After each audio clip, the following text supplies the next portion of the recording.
I can't describe it. I'm like in a dream right now, but I just feel really good. Like I said, hats off to Justin Lin. It was 7-3. I knew it was going to be a tough fight, but people thought I was crazy because of the first one. But like I said, I just need to take my time, and everything else will follow. So I feel good being at 145. This is what I knew. I knew this is my natural weight, so everything's aligning the way it's supposed to be. Walk us through your reaction initially when you saw him on the canvas there. It took a while to get him up, but yeah. What's your reaction as a fighter seeing something like that? Well, when you see it like in the movies and stuff like that, it's just like crazy, but when it actually happens, I can't even describe it.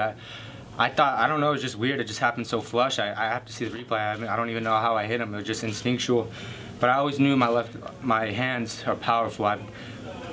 I'm not like being cocky, but there's a lot. I spar with the best boxers in the world. I go with the best guys in the world at a team body shop with AJ McKee and all them. So I'm confident in my ability. And the biggest thing this whole camp was just to relax. And once I relaxed, my skills were gonna show. But like I said, hats off. I mean, he was powerful, Justin. I felt his shots, especially when I was hitting him with that 1-2 in the beginning. I thought he was gonna go down, but he kept swinging, came back with that punch, and I felt it. But it was just all around a good thing. It was a good day for me, especially on my birthday. Were you concerned for him, Aaron, when he was really struggling to get up and out of it? Yeah, actually I was. I mean, at the end of the day, it's a sport, and I want him to go home to his family and just relax, because you know, I always think stuff like that. I love being around my family, and I just want him to go. It's just at the end of the day, it is a big deal, but it isn't a big deal. You know, we want to go home and be safe and just put on a good show. But one thing I always do in prayer before I go out is just I pray for both safety of me and my opponent, because he has a mom and dad. I have a mom and dad. I want to go home and hang out with them. So yeah, I guess kind of sucked to see it, but at the end of the day, this is my job, and I got to do what I got to do. Aaron, tonight was it about redemption? After your debut in the Northeast, you know, that was a quick loss. Yeah. And then I guess some people were surprised you actually came to the conference and you faced the music and you took questions. Now you're back, and it's the opposite. You know, can you talk about that? Yeah, I knew it was a big deal for me, especially with all the hype that was going in Madison Square Garden. It was June 24th. Madison Square Garden was one of the most embarrassing days of my life. I mean, it took me a while, honestly, to just like soak it all in. I couldn't believe it actually happened, but I said, you know what? Excuse my language. I said, fuck this. I'm coming back. I'm coming back.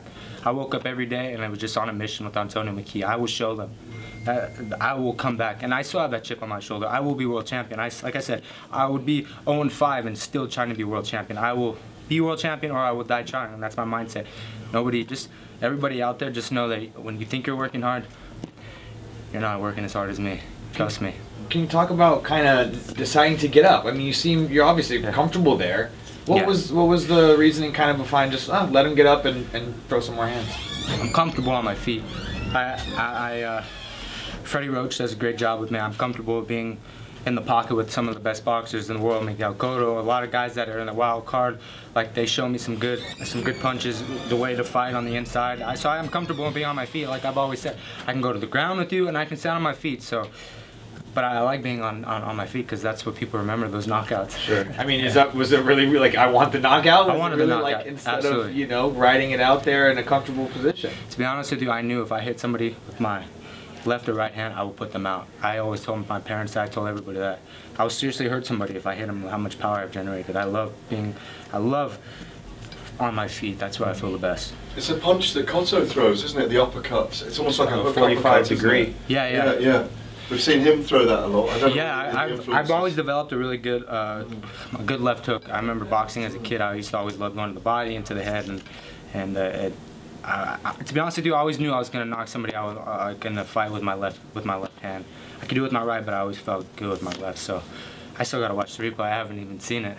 Can you talk about how you felt just walking in tonight? I mean, compare it to how it felt the first time around. What was the difference? Super composed. I felt so good. Like, it's funny, I remember when I was working out, I would put my headphones in, I would listen to the song that I was going to go out to, Nothing But a G-Thing by Snoop Dogg and Dr. Dre. So I listened to it, so when the music came on, I said, okay, it's not gonna like overwhelm me, it's not gonna excite me, I'm just gonna be comfortable. And like I said, just relax. I've done the work. Nobody in the world works as hard as me, and I can honestly say that, because I love what I do. I sincerely love what I do. Everybody always says you gotta make sacrifices, do this. I don't believe in making sacrifices. I go to practice because I want to go to practice. There is no sacrifice. This is what I enjoy doing, and it's a short window of opportunity. Not many people realize that. I got to do 15 years, 18, 20 if you're lucky, but so I got to take care of my body and do what I do. I genuinely love what I do. So is there any thoughts of doing any wrestling anymore, or is this full-time MMA now? I love full-time MMA right now. Yeah, we'll see. Anything is possible. A lot can change over the years, but I love what I do now. I love fighting, and it's just I'm still a puppy in this game. That's what a lot of people don't realize. I have all the skill sets, but I got to develop. So I still need more time. 4 years sometimes is not enough, especially with the way the MMA is progressing. You have to like be on the grind 24/7 because there's kids that are 5 years old doing what I was doing, wrestling. Now they're boxing, now they're doing jiu-jitsu, so by the time they're 18 years old, I'm going to be in my 30s and I'm coming after Pico, so the game is improving, and I'm a student of the game, and that's what I love. Were your coaches warning you, though, to kind of take it easier? Because, I mean, you came out guns blazing. You didn't, you know, it was kind of like the last fight in that, but, I mean, are they telling you, hey, you know, stay on the ground? I mean, no, Antonio McKee, like, I worked with him for about 2.5 months now, and he said, you have all the skill set. We worked six days a week, twice a day, just non-stop on the ground. I was ready for those elbows. I was ready. Just take my time on top, on my feet. Like maybe I rushed in a little,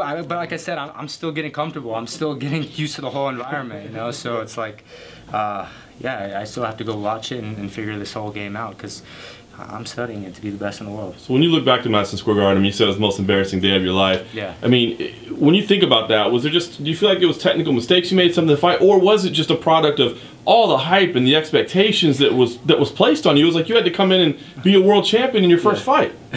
Yeah, it was kind of, I felt so good. Training went so good.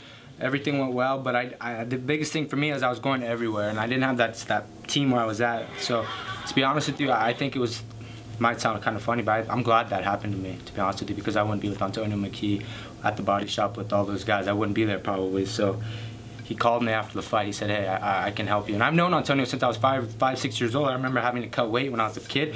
And my dad would call him, and I would go over there with my mom, and he'd be there 9 o'clock, 10 o'clock at night working with me. So I remember things like that, and I knew, because a lot of people like to kick you when you're down, especially after Madison Square Garden. I got a lot of stuff. People, you suck, this or that. The first one to call me and want to help me was Antonio. So I said, you know what? I'm going to go with Antonio. Got those guys at the body shop, AJ McKee and Joey Davis and Baby Slice, and I clicked well with them. How long after the fight did you kind of like get back to where you weren't down about the first fight? I mean, was it a couple of weeks, or did it was pretty quick. It was pretty. Oh, I always thought about it. Even it's bugged me up to even now. And now I feel good. But yeah, I remember 2 weeks. I went on vacation, and then I went to Mexico, and then I got a call from Antonio, and I was back in the gym that Monday, and I've been with him ever since. He's like, don't worry about it. You're gonna be world champion. Trust me. He's like, I've seen the way you work. I've seen the way you do everything, and I can help you. And I believe in everything he tells me. I really do. Is it quite an emotional night for you tonight? Because I know you've got the adrenaline at the moment, but there's some emotion here, maybe relief. Yeah, is it like a relief? Is it like a cloud off your head? Big relief, relief. Honestly, yeah. I'm being honest with you, big relief, just to get that one. I remember, in wrestling it's different because you have 5 matches. So that first one, if it's a little shaky, you can say, okay, I have my. So for me, sometimes in wrestling, my first match was always the shakiest for me. So in Olympic trials, I was down 9-0 in my first match, and then I came back and scored 18 points to tech them. In MMA, you can't have a bad fight because then it's gonna be like Madison Square Garden. So I said. But now I got my first win. It's a big relief for me, for sure. Was it your decision to fight another experienced MMA fighter your second time around?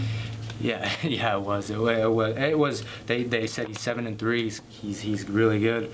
But that's just who I am. I love embracing the challenge, and hey, sometimes I bite off more than I can chew. But like that song goes, I'm doing it my way.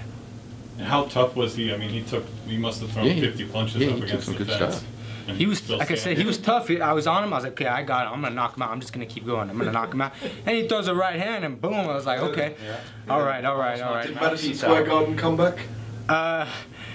No, actually it wasn't. But it wasn't like I was like hurt or anything. It was just like, hey, take your time. It reminded me, take your time. That was the whole.